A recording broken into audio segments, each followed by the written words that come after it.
knew how to fix those problems, and of course there was like a paywall kind of thing around Mm-hmm. it. But I was willing to gel and work with him in a way that you know was right for him, and I wasn't trying to push a sale like right away. Mm-hmm. And I That's think huge. I think that's important. Is not. I mean, yes, you're gonna want the sale as quick as you can get it, Mm-hmm. but you can't let that cloud your judgment. Yeah, absolutely. I mean, what you did is you just outlined a way to bring value versus a way to just make a product. You know what I mean? That's value over product because they need something, and you opened up a conversation in which they felt comfortable being able to take the steps to maybe finally take care of that thing that they've been needing and wanting, and will actually help take care of what they've been trying so hard to do with their music. So you just made it easier, and you took care of somebody, and because you do that, they'll have no problem, paying you and taking care of your time. That's huge. Absolutely, and I think we both know that, and I think it's intuitive to both of us because of our Hmm. past career as stylist Yeah. and barber.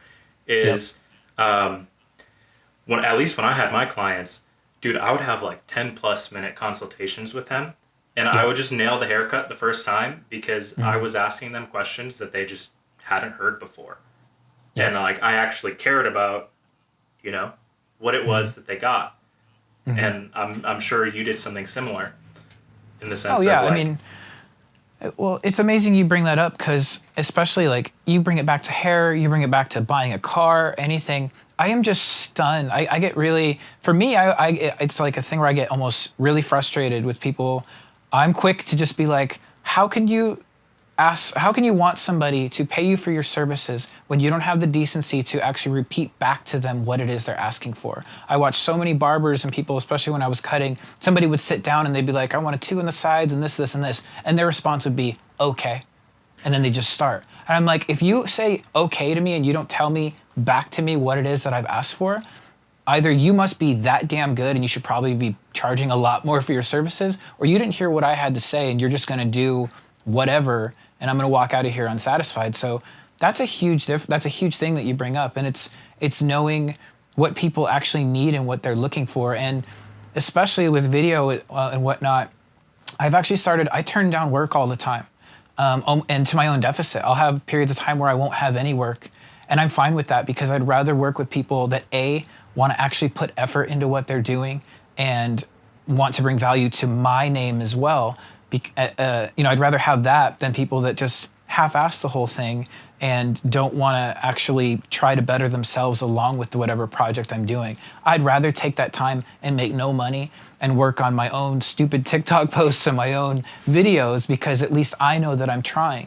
And I think that's huge. I think bringing value and then seeing where people actually want to do something. I'm very driven by purpose and wanting to get something done. I don't have a lot of time for I just thought this was just kind of cool. I'm like, okay, if it's kind of cool, that's one thing, and let me know up front, and maybe I'll still work with it. But otherwise, like, what are we doing here? Like, let's not mess around. Like, I'm more of a what's the end game versus a, you know, you know. Yeah, I think diagnosing the problem too definitely starts you down the correct path, both for pricing and of course the relationship. Yeah. Because I'm gonna develop a very different video for somebody if they have a goal of say like getting new fans or new clients or new whatever versus Hmm.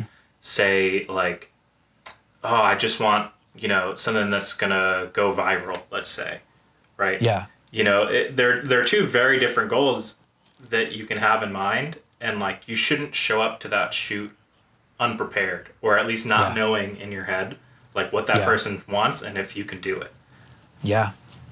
That's huge. Yeah, and That's a very good point. turning clients away is also definitely important, and doing it somewhat politely is good. I Hmm. actually turned someone away today.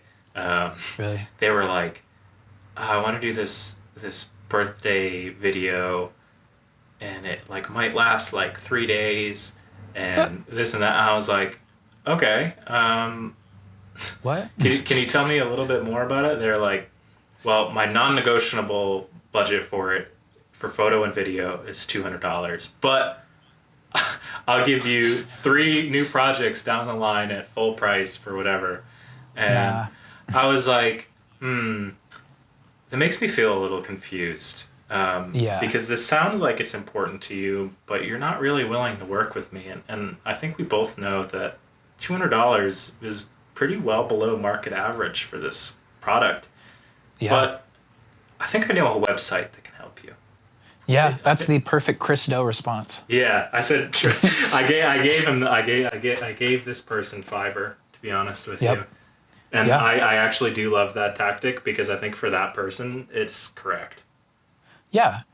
Well, and that's interesting you say that.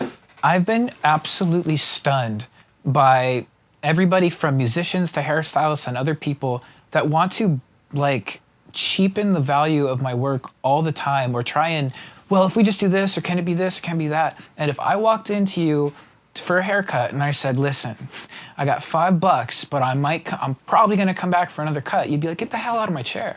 Like, I don't understand. If you want a video, yeah, that's probably a luxury thing to get, but don't just assume that I'm going to do it to you as a favor. It's like, do you know how much this equipment in the first place costs or what it takes to sit down and edit? It's amazing to me how people liken video to something they can just completely barter for. I'm like, this is a luxury service in the first place, so you should really, really come prepared.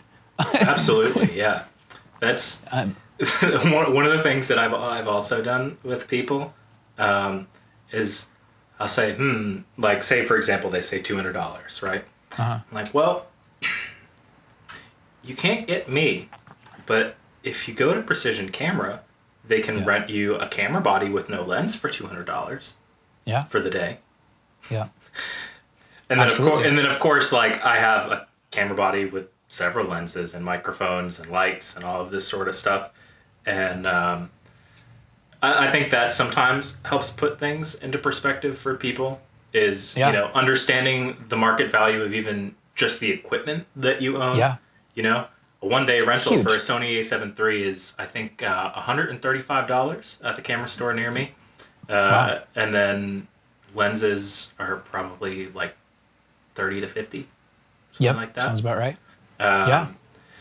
So it's like $200. It's like, where's the space for profit? Yeah. And Yeah. and that's something you got to build into it.